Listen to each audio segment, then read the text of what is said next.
Ma tâche cet après-midi, c'est de vous donner, vous parler, voulais-je dire, de l'union avec Christ. L'union avec Christ, clé d'une vie chrétienne profonde. L'union avec Christ, clé d'une vie chrétienne profonde. Pourquoi profonde? Parce que il y a trop de superficialité autour de nous et en nous. Alors que Dieu nous appelle à une vie profonde. Et car cette profondeur amène la stabilité, cette profondeur amène l'efficacité dans notre marche avec Dieu, mais surtout aussi dans notre service pour Dieu. Car le but pour lequel Dieu a suscité des ministères, des ministres parmi nous, c'est justement pour nous équiper en vue de l'œuvre du ministère, afin que nous soyons plus des enfants ballottés à tout vent de doctrine, afin que nous soyons des personnes constantes dans leurs convictions, constantes dans leur attachement à Dieu et à leur poursuite de la gloire de Dieu, qui est l'objectif ultime du salut que nous avons reçu en Jésus-Christ. Parce que mon enseignement vient après les deux enseignements et que il peut s'avérer que certaines personnes perçoivent des contradictions entre les deux enseignements. D'une part, un enseignement qui nous encourage vers la prospérité, vers le développement, vers la productivité, et un autre qui vient en même temps nous mettre en garde contre le dérapage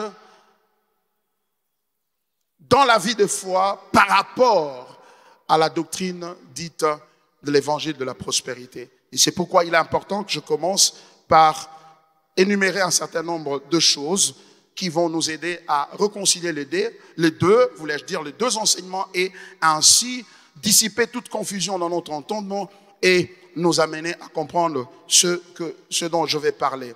Il est important, bien aimé, notre Seigneur, de savoir qu'au cœur de l'évangile, il y a la notion de la souveraineté de Dieu. Une notion extrêmement importante que nous devons savoir. Si on arrache à Dieu sa qualité de souveraineté, eh bien, il n'est plus Dieu. Mais cependant, lorsque nous lisons les Écritures, notamment dans Psaume chapitre 15, verset 3, la Bible dit, « Notre Dieu est au ciel, il fait tout ce qu'il veut. » Il fait tout ce qu'il veut. Il est au ciel, il fait tout ce qu'il veut. Ça veut dire que s'il est Dieu, il planifie de faire quelque chose, cette chose-là doit s'accomplir.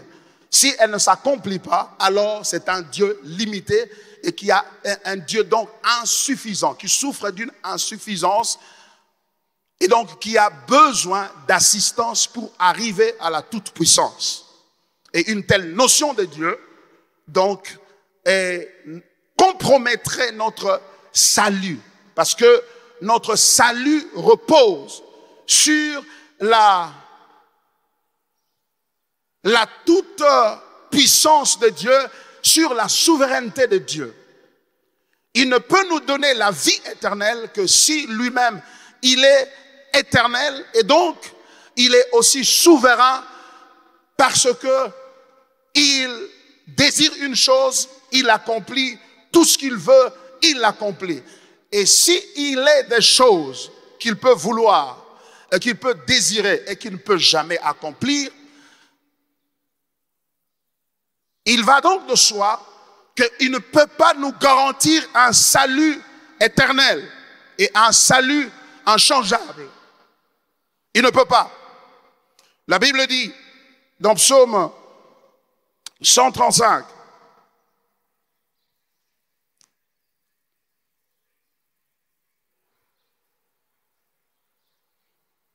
verset 6, tout ce que l'Éternel veut, il le fait, dans les cieux et sur la terre, dans les mers et dans les abîmes. Tout ce qu'il veut, dans les cieux, sur la terre, et même dans les abîmes, dans les mers, partout, ça s'accomplit. Et ça, c'est une bonne nouvelle.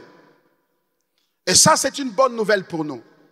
De savoir que ce Dieu-là est souverain. Il fait tout ce qu'il veut. Ça veut dire que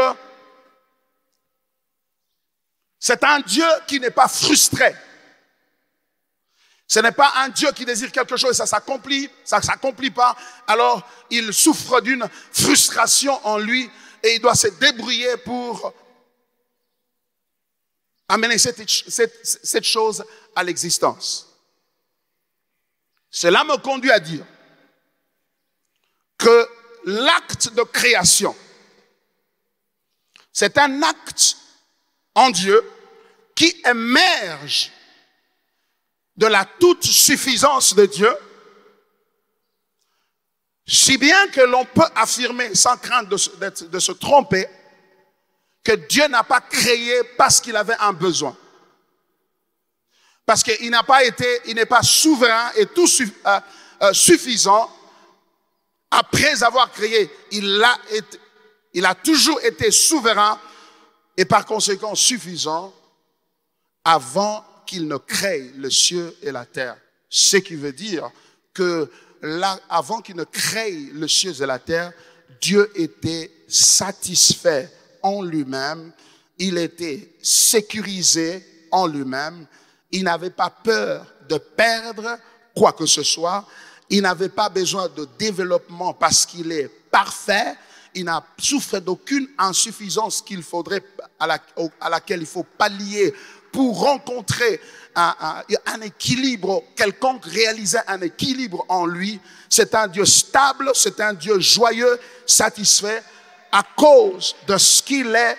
Il est Père, Fils, Saint-Esprit et il est totalement satisfait dans sa Trinité, satisfait dans son Fils. C'est pourquoi lors du baptême de Jésus, au sortir, voulais-je dire, des eaux du baptême, il a ouvert le ciel, il ne pouvait plus se retenir, il devait laisser ce secret voler en éclats, disant, celui-ci est mon fils bien-aimé en qui je mis toute mon affection. En fait, il voulait dire, celui-ci est mon fils bien-aimé en qui je suis totalement satisfait. Alléluia. Il est totalement satisfait. Et ce qui veut dire qu'avec lui, il peut faire tout. Pourquoi? Parce que tout a été créé par lui et pour lui. Parce que c'est lui l'objectif de Dieu, c'est lui la satisfaction de Dieu, c'est lui la gloire de Dieu, c'est lui la joie de Dieu, c'est lui le projet de Dieu, c'est lui le développement de Dieu. Il s'appelle Jésus-Christ, le Fils du Dieu vivant. C'est pourquoi l'apôtre Paul pouvait donc dire que l'évangile, car je n'ai point honte de l'évangile, car c'est la puissance de Dieu pour le salut de quiconque croit. Il dit, c'est la puissance de Dieu pour le salut de quiconque croit. Pour les Juifs premièrement, ensuite pour le grec. Car en lui, c'est-à-dire l'évangile, la justice de Dieu a été manifestée. La justice par la foi et pour la foi, selon qu'il est écrit que le juste vivra par la foi. Pourquoi par la foi? Parce que tout ce qu'il faut pour que le salut devienne réalité ne se trouve pas dans le juste ou le récipient du salut, mais ça se trouve dans le donateur, le dispensateur du salut, le Dieu tout-puissant, le Dieu souverain qui s'assoit sur la souveraineté comme sur une chaise et qui dit une chose et la chose s'accomplit. Il appelle à l'existence de choses qui n'existent pas comme si elles étaient. Et donc, notre salut est fondé sur lui et sur sa qualité. En d'autres termes, en réalité, notre salut, ce n'est pas quelque chose que nous recevons de lui. Ce n'est pas un lot de bénéfices. Le pardon, la justification, la sanctification. Alors on vous fait un lot de bénéfices pour qu'on puisse vous donner si vous croyez. Non, notre salut, c'est lui-même. Il est l'incarnation de notre salut. Le salut est indivisible, inséparable de Dieu. On ne peut pas le séparer de lui. Il est le salut. C'est pourquoi ce salut-là ne peut s'obtenir qu'en lui, c'est-à-dire en celui-là qui est le reflet de son image. il s'appelle Jésus-Christ, qui est exactement tel que lui est. C'est pour cela, le Sauveur ne peut que être Dieu, ne peut pas être un homme. Parce que aucun homme n'incarne en lui les bénéfices du salut, sinon Dieu lui-même. Et il a montré par Christ. C'est pourquoi nous disons l'union avec Christ. L'union avec Christ, la clé d'une vie chrétienne profonde. Profonde. Alors je voulais dire que la souveraineté de Dieu est un élément important à saisir si nous voulons absolument arriver à comprendre le sens de la vie chrétienne. Et aussi, je voulais montrer qu'en fait, même la richesse que Dieu nous donne, les bénédictions que Dieu nous donne, ont une portée communautaire, ont une portée communautaire. C'est-à-dire que Dieu réfléchit en termes de famille. L'individualisme qui de plus en plus caractérise notre message ou notre prédication, ou même notre doctrine, est une notion étrangère à l'évangile. Car Jésus est venu certes nous sauver individuellement, mais son but ultime, c'est de se former, de s'acquérir une épouse, une église. Il a dit à Pierre, tu es Pierre, sur cette pierre je bâtirai mon église. C'est-à-dire un ensemble de plusieurs croyants qui sont sauvés par le même mécanisme, à savoir la grâce de Dieu. Et donc, ainsi, il nous demande ainsi de percevoir la bénédiction sous une forme corporative. Donc, c'est-à-dire que ce n'est pas seulement Jésus et moi, mais c'est Jésus et nous. C'est pourquoi, même dans la prière, il nous a enseigné à prier. Et il a dit, quand vous priez, dites « Notre Père ». Notre Père. Pas mon Père, mais notre Père. Savoir que la vraie richesse, son œuvre de la croix nous enseigne que la vraie richesse, c'est celle qui consiste à enrichir l'autre d'abord. Et à voir que tu ne peux être en sécurité que lorsque l'autre est d'abord satisfait. Car son insatisfaction deviendra un danger pour toi. Et donc, le système de la corruption que nous avons dans le pays est le résultat d'un individualisme prononcé, d'une croyance que Soba Tchengawana, c'est moi d'abord. C'est moi d'abord. Mais lorsque nous commençons à réfléchir que si on me place là, à ce poste-là, à cette responsabilité, que ce soit à l'école, dans une entreprise ou dans l'appareil de l'État, eh bien, c'est pour réaliser le bien commun. Ça veut dire que nous ne pouvons pas commencer à nous développer, à devenir riches, à moins que nous réalisons que notre vraie richesse, c'est la richesse de notre communauté et non ma richesse. Mais l'accent de l'évangile de la prospérité est placé essentiellement sur toi. Sur toi et ta famille. Et non sur nous. Et non sur l'église. C'est moi. Tu dois s'aimer ceci, tu dois s'aimer cela. Et il y a la multiplicité de semences, multiplicité des offrandes. N'est pas que les offrandes sont mauvaises, elles sont bonnes. Parce qu'elles sont l'expression de notre adoration. Mais non un moyen d'enrichissement précipité ou personnel. Voilà donc rapidement là quelques aspects que je voulais. Et un dernier avant de clore, c'est que nous devons savoir que le salut c'est un plan global de Dieu qui comprend la création, la chute, la rédemption et ce que nous appelons l'inauguration-consommation. Et nous allons voir ça tout à l'heure. Je vais dire ceci. Ce que je vais dire, c'est que l'idée du salut n'a pas germé après la chute. Ce qui ferait de Dieu juste un réactionnaire. Il a réagi à une situation. L'idée du salut, c'est une idée qui a germé depuis avant la fondation du monde et donc dans l'éternité du passé. Ce n'est pas un accident. Donc ça n'a pas pris Dieu à court ou bien à pied levé. Non. Mais l'idée du salut, c'est une idée qu'il a conçue avant la fondation du monde et par conséquent, il a programmé aussi la manière dont cette idée-là va s'exécuter et atteindre son crescendo en la personne de Christ. C'est pour cela qu'il a donc divisé, il a créé le temps, il a créé un contexte. Voilà, je vais le dire comme ça. C'est-à-dire que l'idée du salut, c'était un salut par la grâce au moyen de la foi. C'est un salut par la grâce au moyen de la foi. Laissez-moi lire ce texte-là, comme ça va être un peu plus facile pour nous de voir ça. Nous allons dans Éphésiens. Et c'est là que je vais prendre ça. Éphésiens, c'est dans le Nouveau Testament, au chapitre 1er. Comme ça, vous voyez là d'où ça vient.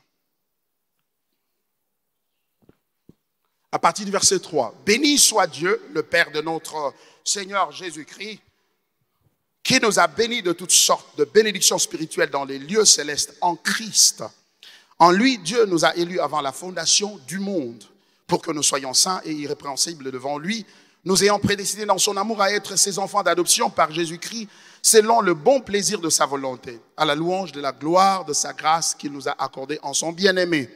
En lui, nous avons la rédemption, par son sang, la rémission des péchés, selon la richesse de sa grâce, que Dieu a répandue abondamment sur nous par toute espèce de sagesse et d'intelligence, nous faisant connaître le mystère de sa volonté, selon le bienveillant dessein qu'il avait formé en lui-même pour le mettre à exécution lorsque les temps seraient accomplis, de réunir toutes choses en lui, en Christ, voulais-je dire, celles qui sont dans les cieux et celles qui sont sur la terre.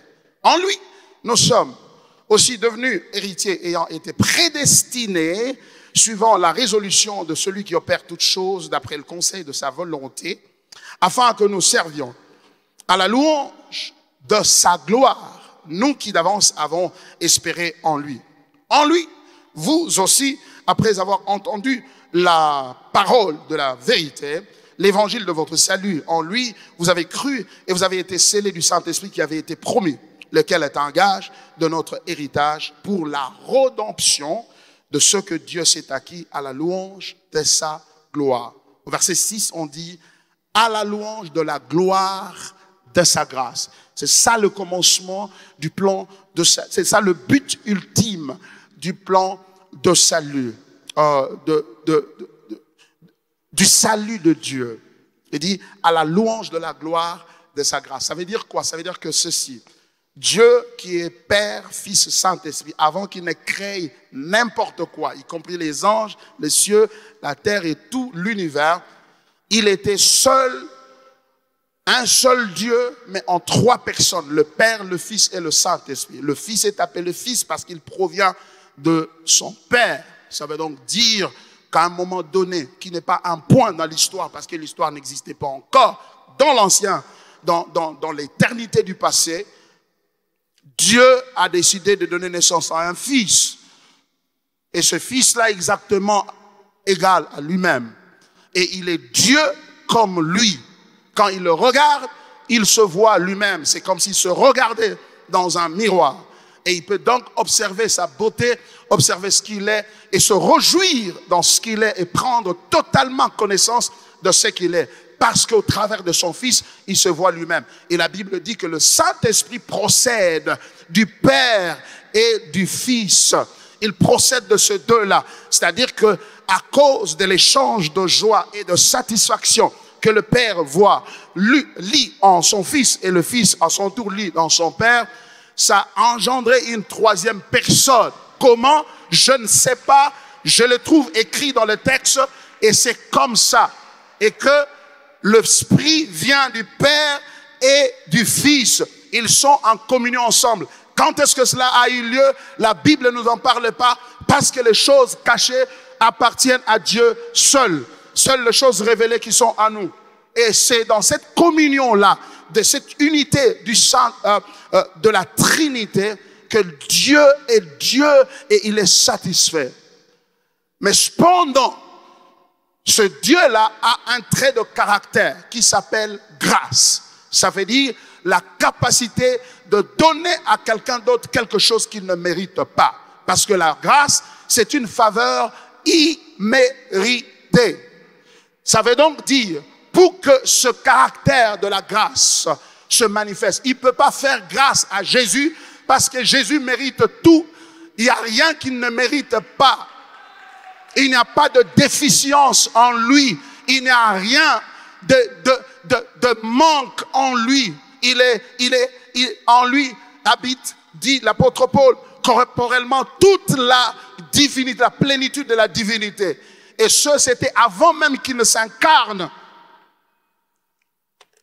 Ce qui veut dire qu'il y a un trait de caractère en Dieu qui s'appelle grâce, qui ne peut pas être visible dans le contexte de la Trinité, dans le contexte de la non-création, dans le contexte interne de Dieu.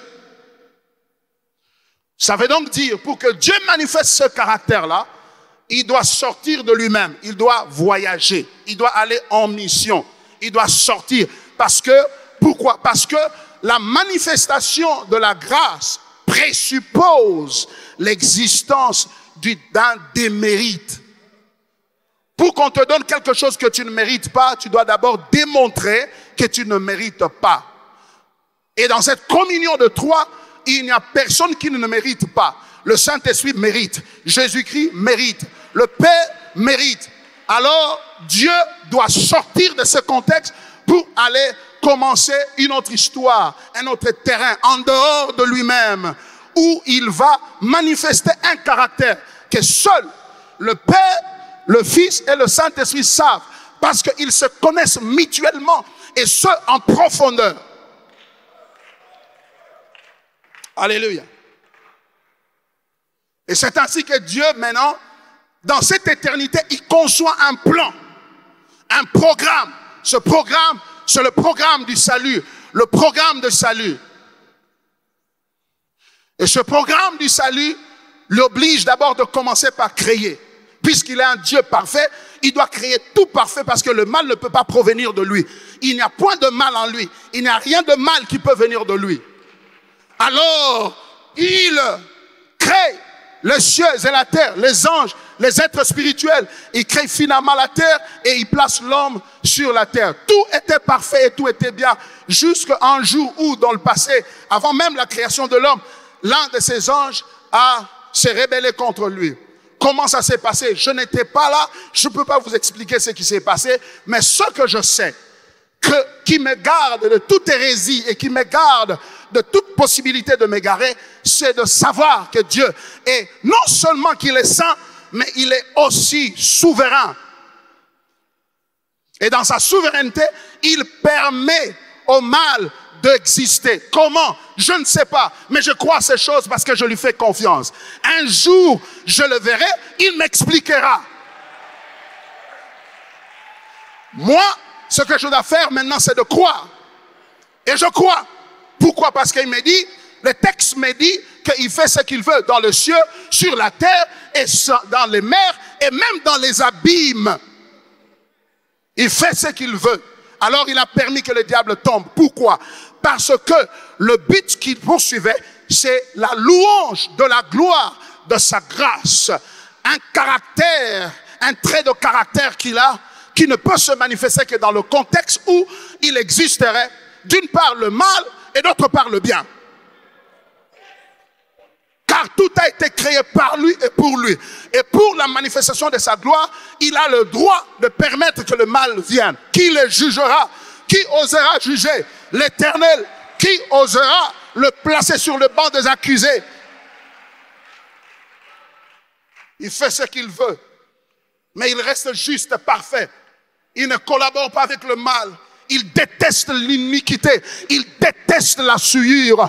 Il déteste le péché. Parce qu'en lui, il n'y a point de changement, ni ombre de variation. Il reste constant, le même dans le passé, aujourd'hui et demain.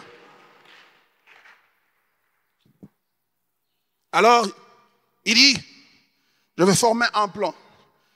Je vais le créer d'abord. Ensuite, je vais permettre la chute.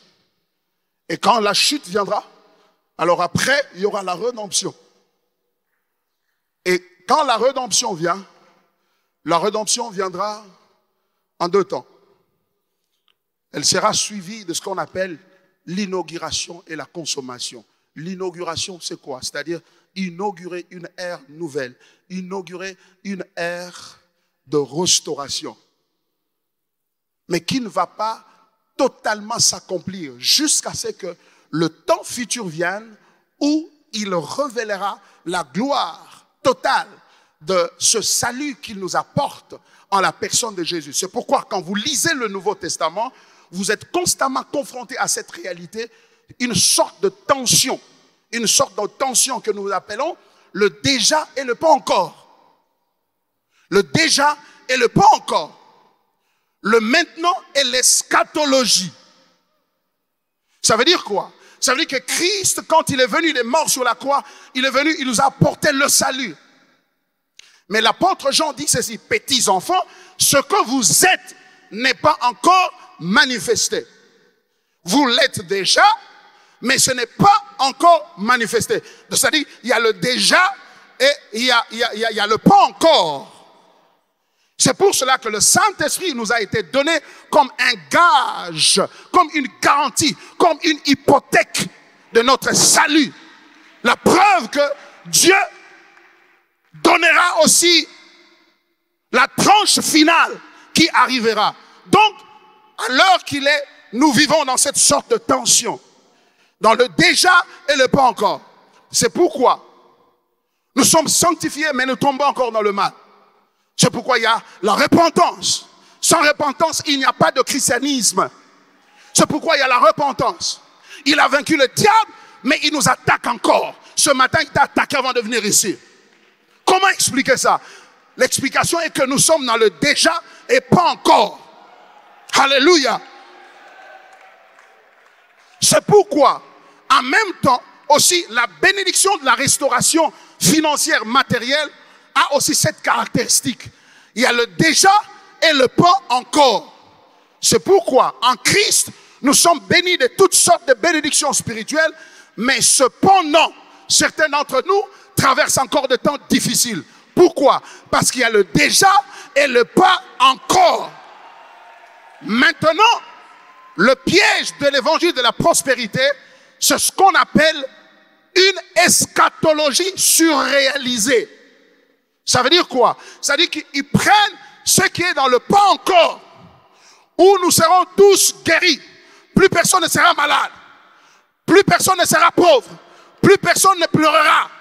Plus personne ne perdra un être cher. Plus personne ne perdra quoi? Quand il reviendra dans l'eschatologie. Eschatologie veut dire la fin, les choses de la fin. Eux prennent ça et ils veulent amener ça dans le présent. Et pour nous dire qu'un enfant de Dieu ne peut pas être pauvre. Oui, un enfant de Dieu ne peut pas être pauvre. Mais quand?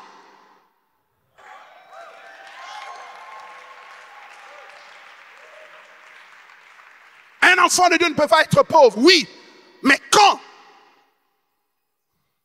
Car si tel n'est pas le cas, car si nous devons être riches tous maintenant, alors Dieu n'est pas souverain. Si nous devons être tous riches maintenant, c'est parce que Dieu, ça veut dire que Dieu n'est pas encore souverain. Ça veut dire quoi? Car comment est-ce qu'il peut vouloir que nous soyons riches maintenant et certains d'entre nous meurent pauvres? Ça veut dire que ce verset qui dit que tout ce qu'il veut, il accomplit, n'est pas réel. En d'autres termes, l'évangile de la prospérité est un affront la souveraineté de Dieu. Mais pourquoi nous prenons plaisir à ça? Parce que ça rencontre nos passions naturelles. Parce que ça rencontre nos aspirations naturelles. Parce que ça rencontre notre préoccupation au confort personnel et individuel, qui est en fait un effet secondaire de la corruption du péché en nous. Ça favorise, ça vient fermenter le péché. Ça vient créer c'est un ferment pour le développement du péché en nous. Et de ce fait, elle développe en nous une attitude d'intolérance face à la souffrance, au dénuement. Alors que le texte biblique dit, regardez, bien-aimés, comme sujet de joie, toutes les épreuves, c'est-à-dire toutes les souffrances auxquelles vous pouvez être exposés. Pourquoi? Parce que Dieu vous veut pauvre? Non! Parce que l'épreuve de votre foi produit la persévérance. Ça produit le caractère. Ça produit le caractère de Christ. Ça témoigne que vous êtes les véritables. Ça témoigne que vous êtes de Dieu. En d'autres termes, nous sommes dans le pas encore. Parce que, écoutez,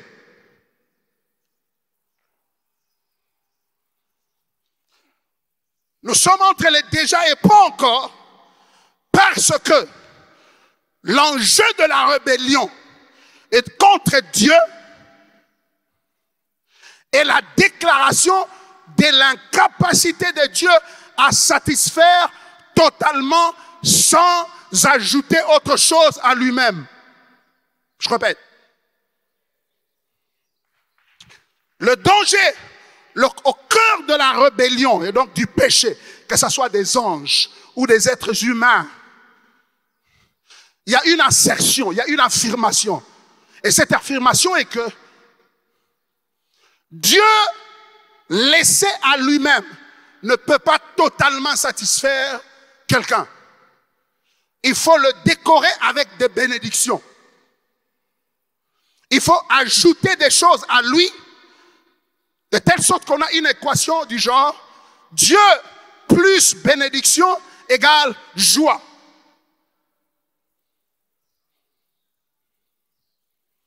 C'est pourquoi le pas encore nous est donné pour avoir l'opportunité de démontrer la fausseté de cette assertion. Disons, Dieu seul égale la joie. Regardez, c'était ça l'enjeu de la tentation de Job, n'est-ce pas?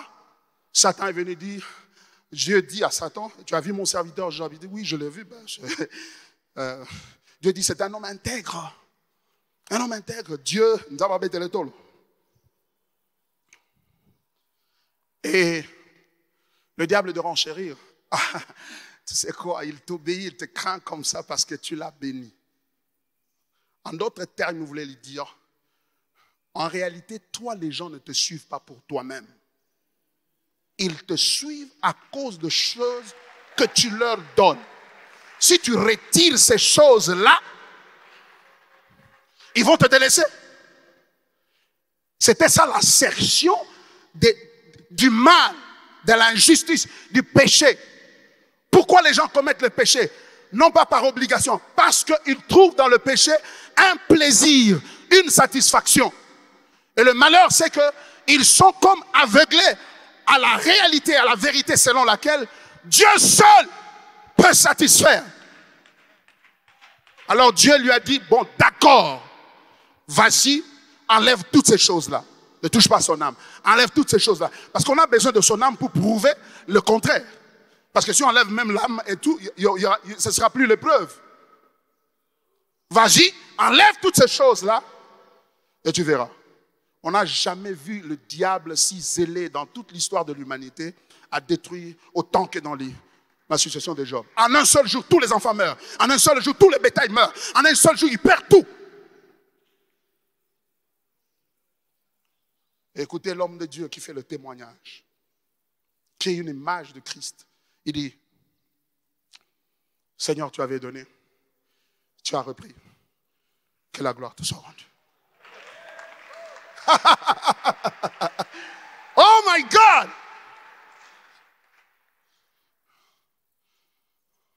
Il a honni le diable. Il a couvert de honte. Et là où Dieu était, avant de dans le bon.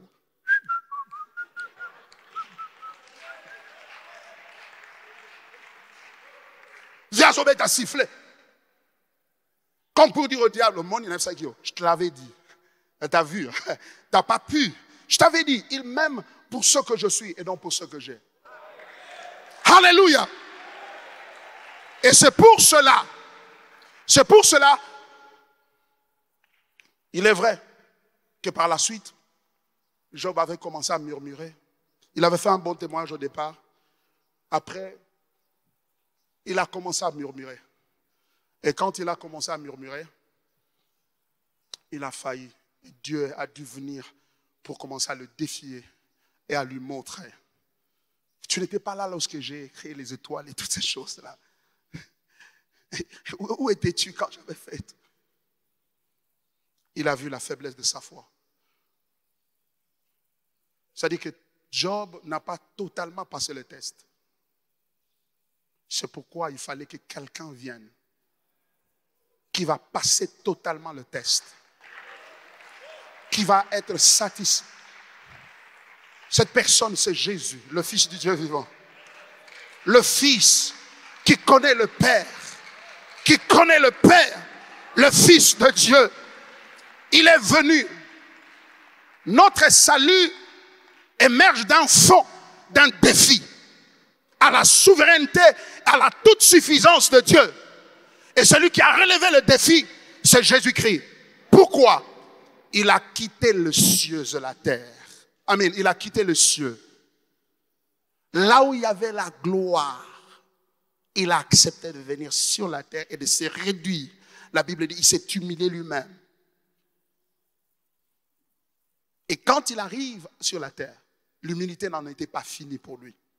Le diable l'approche et lui dit, si tu t'agenouilles devant moi, je vais te donner tout le royaume de la terre avec leur gloire et leur puissance, parce qu'elles m'ont été données.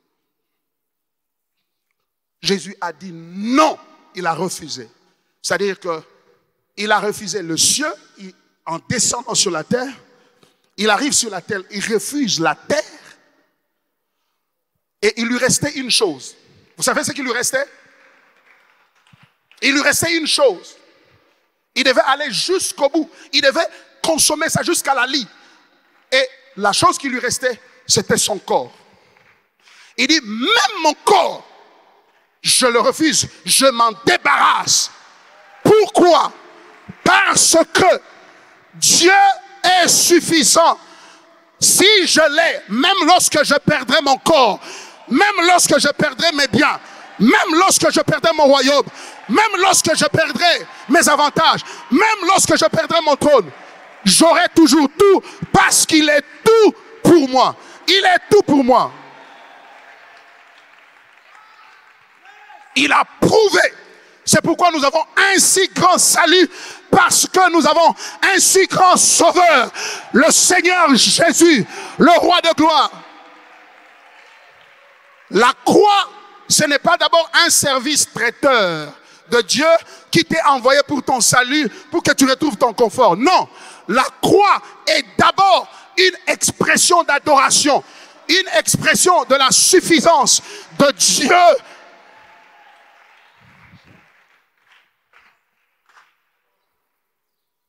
Alléluia.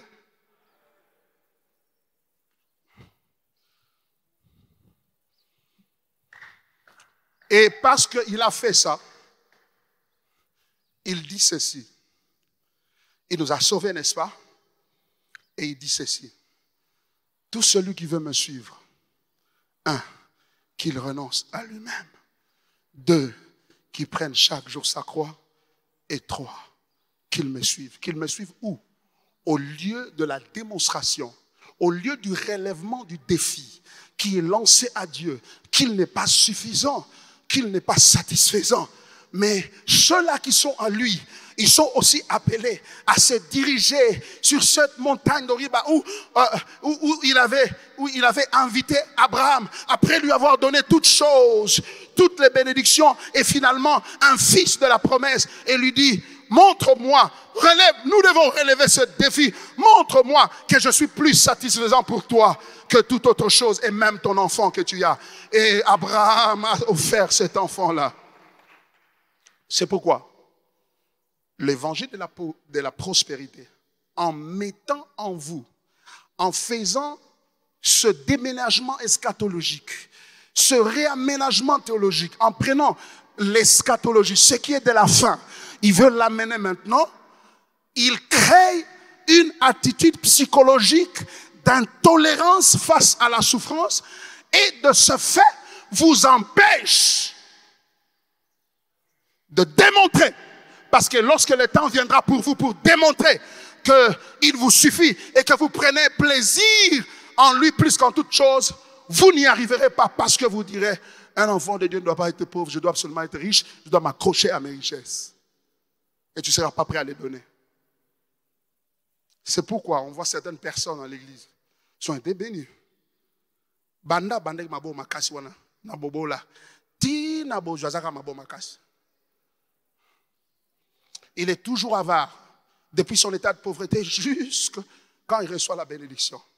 Parce qu'il n'a pas encore compris. C'est pourquoi j'ai aimé ce que le pasteur Raoul a dit. Il a dit, il nous a demandé d'être pauvres en esprit. Pourquoi? À ne pas nous détacher de ces choses. Il n'y a qu'une telle perspective qui t'amène à te détacher. Mais l'évangile que nous prêchons, ce n'est pas un évangile de pauvreté. Car il n'y a aucune gloire dans la pauvreté pour la pauvreté. La pauvreté n'est pas une vertu. C'est la motivation de la pauvreté qui peut être une vertu ou une immoralité. Elle est une vertu lorsque je le fais pour Christ.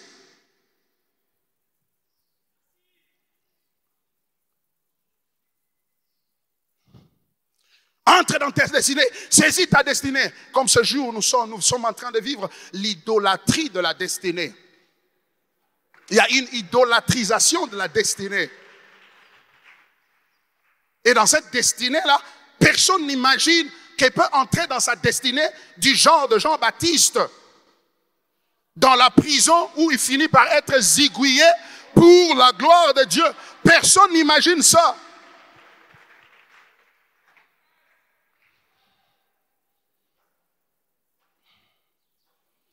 Wow. Mais quelle est la clé pour tout cela? Quelle est la clé? La clé, c'est l'union avec Christ. En réalité, Dieu voit le monde en deux grandes familles ou en deux types d'humanité. Et je dois dire en passant que vouloir devenir riche pour la cause du royaume des cieux est un acte d'humilité et de sacrifice. Quand vous avez l'évangile correctement, devenir riche est un acte d'humilité et un acte de sacrifice. Lorsqu'on veut devenir riche pour Dieu, pour Christ. Pourquoi? Parce que un riche qui connaît le Seigneur, qui est un enfant de Dieu, il subira l'opposition du monde, comme Christ a subi l'opposition du monde. Ce qui veut dire qu'en réalité, il n'existe aucun état sur cette terre où tu seras totalement à l'abri de la douleur. Tu l'auras sous une autre forme. Jusqu'à ce que nous entrerons dans le royaume et nous régnerons avec lui pour toujours. Je disais donc que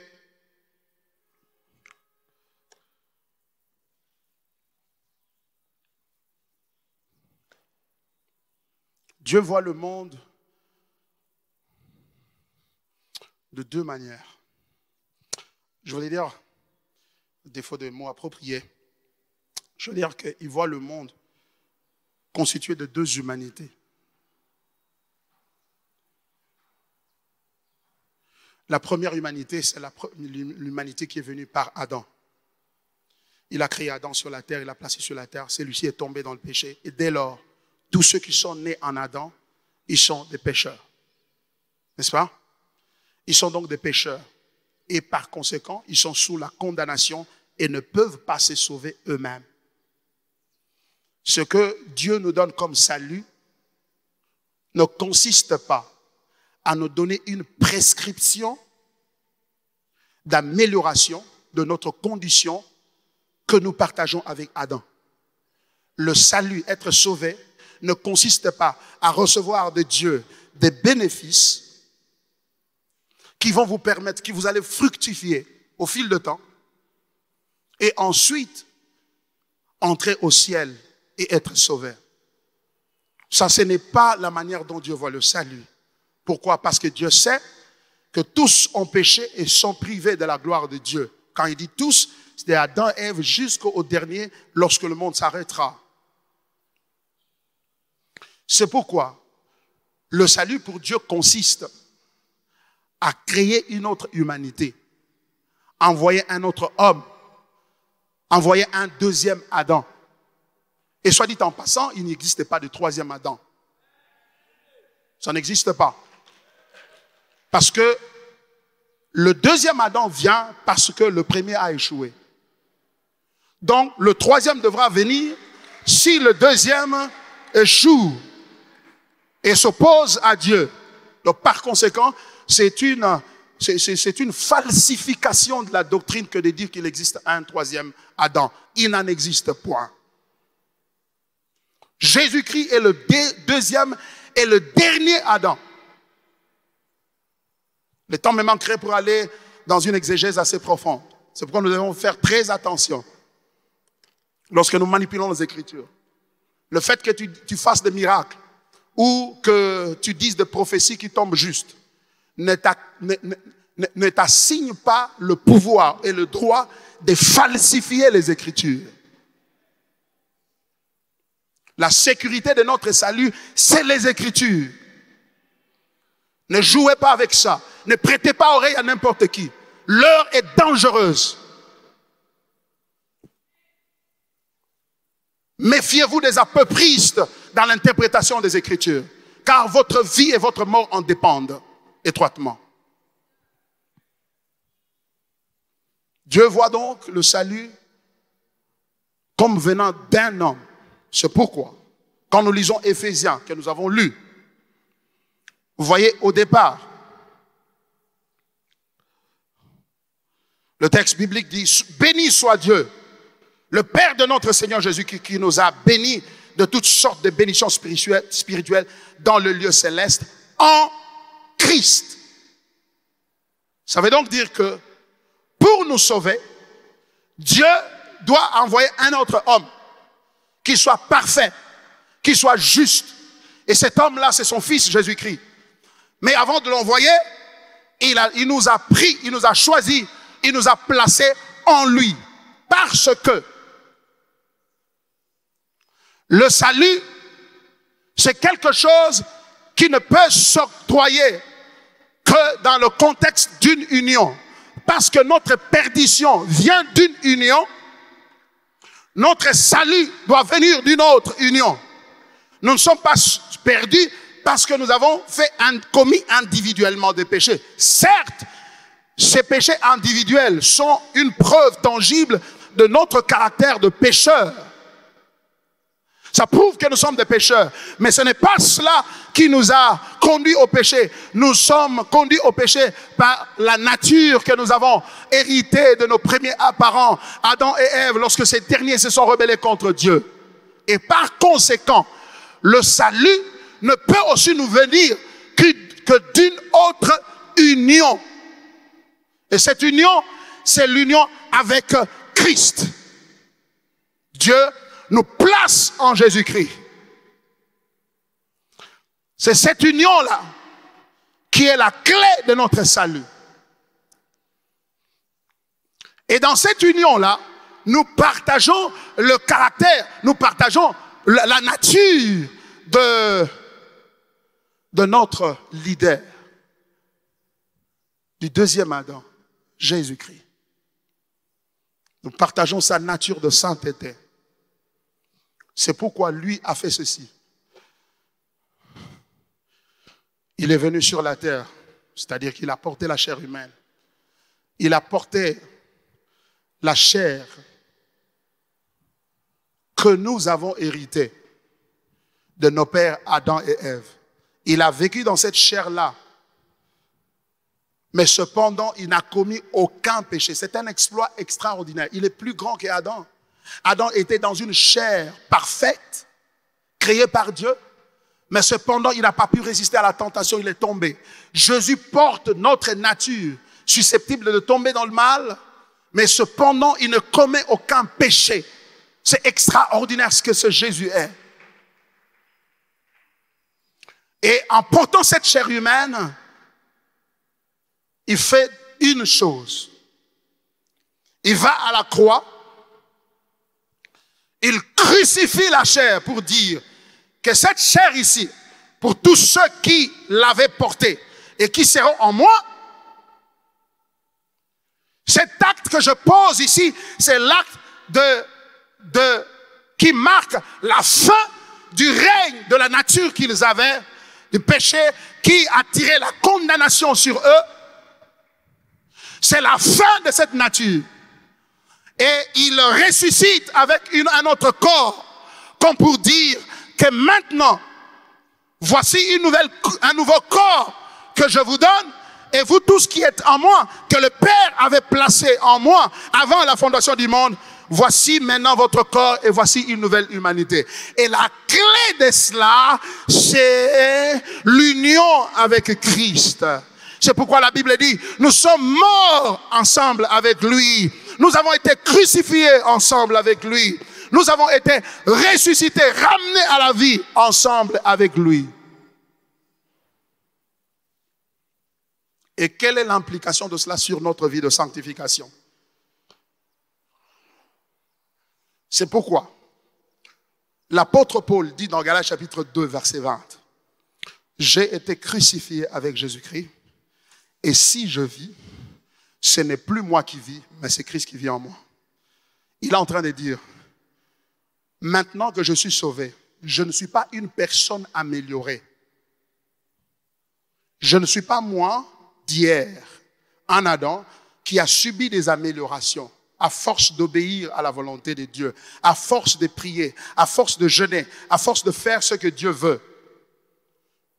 Il dit, j'appartiens à une autre catégorie.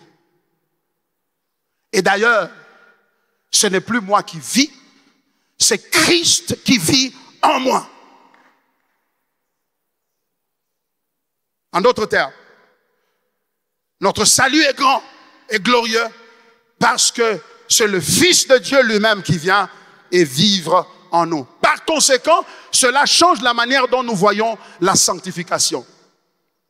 Et je vais terminer par là.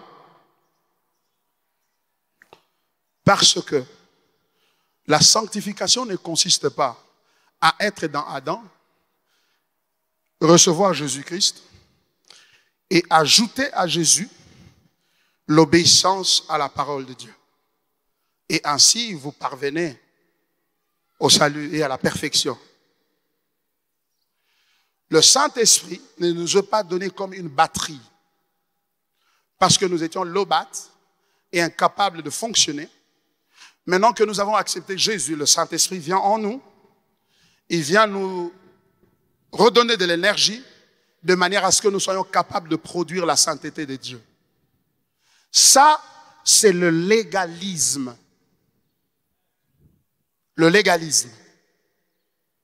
L'union avec Christ était un antidote contre le légalisme et contre son frère jumeau qui est l'antinomisme. Le légalisme, c'est la croyance selon laquelle, maintenant que je crois en Dieu, que Jésus est en moi, si je continue à obéir, il va en résulter deux choses. Dieu va m'accepter et il va me bénir. Il va m'accepter et il va me bénir. En d'autres termes, mon acceptation vis-à-vis de Dieu est fonction de ma performance. Donc Jésus, c'est comme une sorte de groupe électrogène parce que le courant est parti. Maintenant, je ne sais pas travailler, je ne sais rien faire. Maintenant, il vient pour me donner de l'énergie pour que je puisse produire une performance. Et lorsque Dieu va regarder cette performance, il va me dire, bon, fidèle serviteur, entre dans la maison de ton maître, dans la joie de ton maître. Ça, c'est le légalisme. C'est-à-dire, Jésus plus les lois, ça me fait la bénédiction.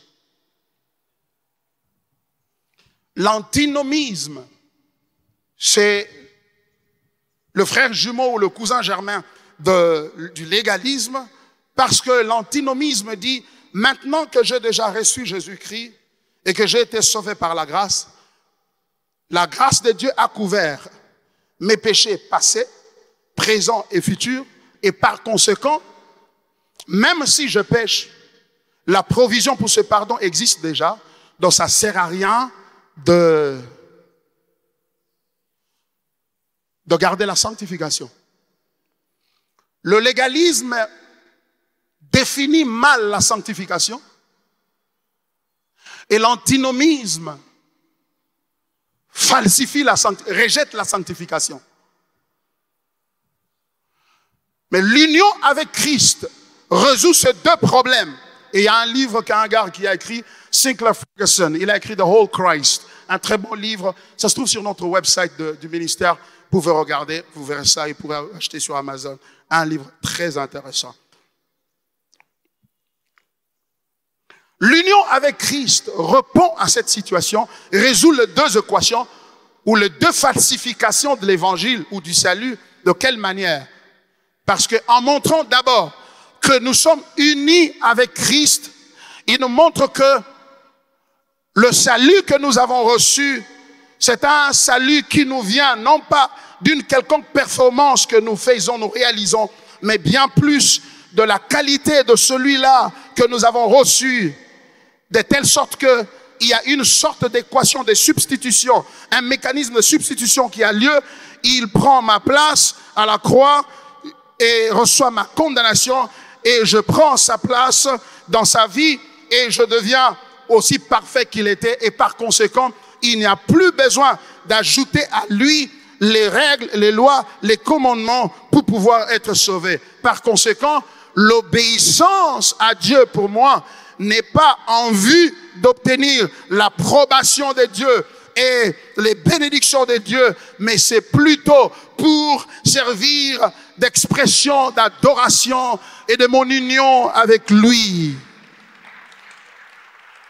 C'est pourquoi, dans ma prière, je ne rappelle pas à Dieu ce que j'avais fait hier, comme base de mon exaucement. Seigneur, souviens-toi comment j'ai souffert pour toi. Seigneur, souviens-toi comment je me suis gardé pur. Seigneur, souviens-toi de toutes mes dîmes que j'ai données. Seigneur, souviens-toi de tout ce que j'avais fait. Et rappelez Nzambe, yebise makambo salaki. Ça, c'est le légalisme. Tu dis, parce que j'ai fait tellement de performances, j'ai obéi, c'est pourquoi j'ai maintenant droit à la bénédiction. Cependant, ce que Dieu cherche, ce n'est pas l'obéissance. Il cherche la perfection. Si tu n'es pas parfait, si tu observes 100 lois et tu en brises une seule, tu es disqualifié.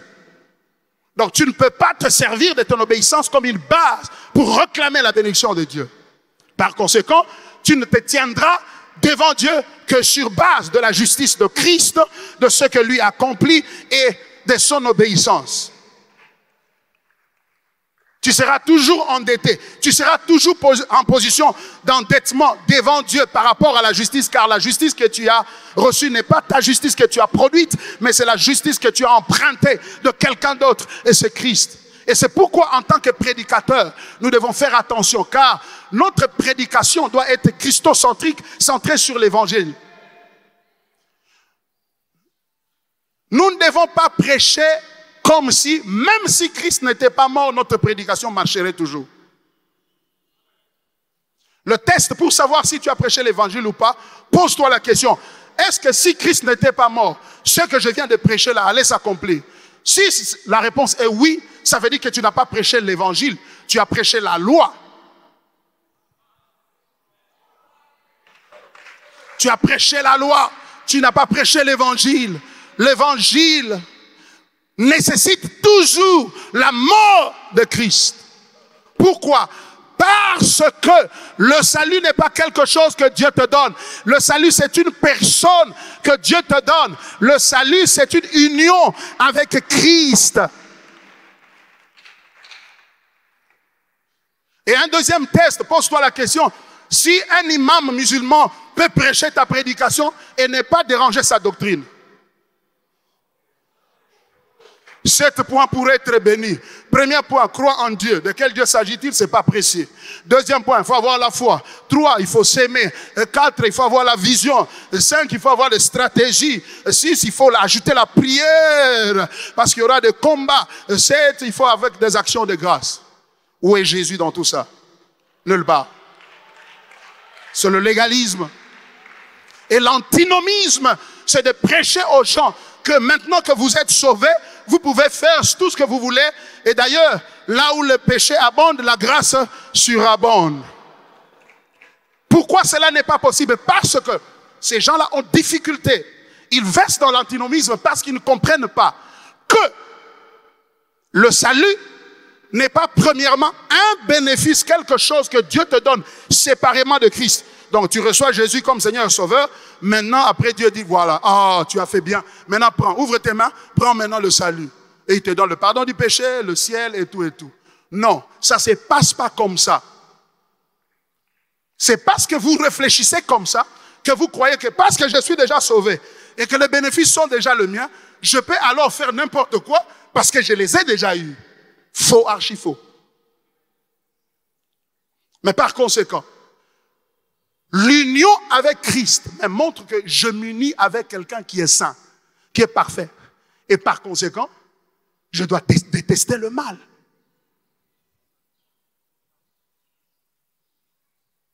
Par conséquent, bien-aimé dans le Seigneur, en Adam, et ça c'est pour l'évangile de la délivrance, n'est pas que la délivrance n'existe pas, elle existe. Mais elle doit être replacée dans le contexte de l'évangile et du salut pour que ça soit correct devant Dieu. En Adam, nous sommes liés, nous avons des malédictions, nous avons des péchés, la pauvreté, des malédictions de famille, des histoires de famille. Le salut ne consiste pas à recevoir quelque chose pendant que nous sommes en Adam, de sorte qu'on continue maintenant à nous délivrer jusqu'à ce que nous devenions purs. Le salut, c'est un déménagement. Vous quittez Adam, vous entrez en Christ.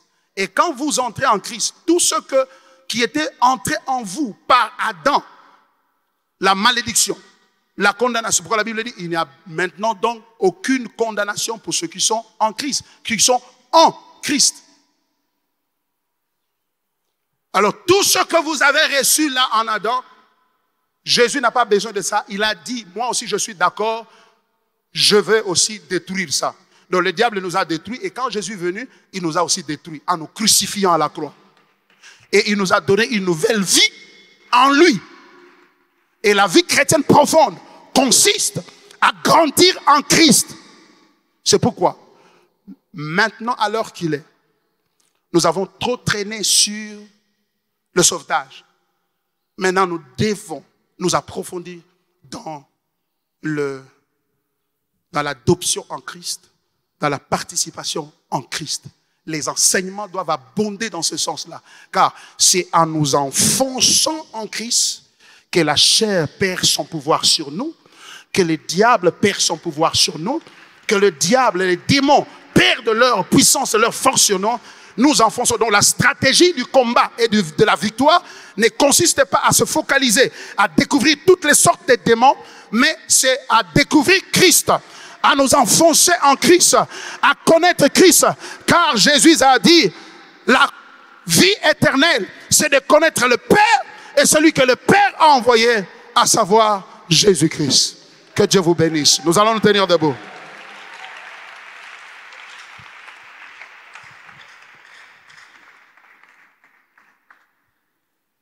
Seigneur, merci. Merci pour cette parole. Je prie que tu bénisses chacun de nous. La plus grande bénédiction dont nous avons besoin maintenant, Seigneur, c'est de comprendre ces choses et de les vivre. Que le Saint-Esprit vienne. La réformation est difficile, elle est impopulaire, elle est inconfortable. Elle ne gagne pas de foule. Mais ce qui est certain, c'est qu'elle gagne ta gloire. Et ta gloire nous suffit, Seigneur. Aide-nous au nom de Jésus. Amen.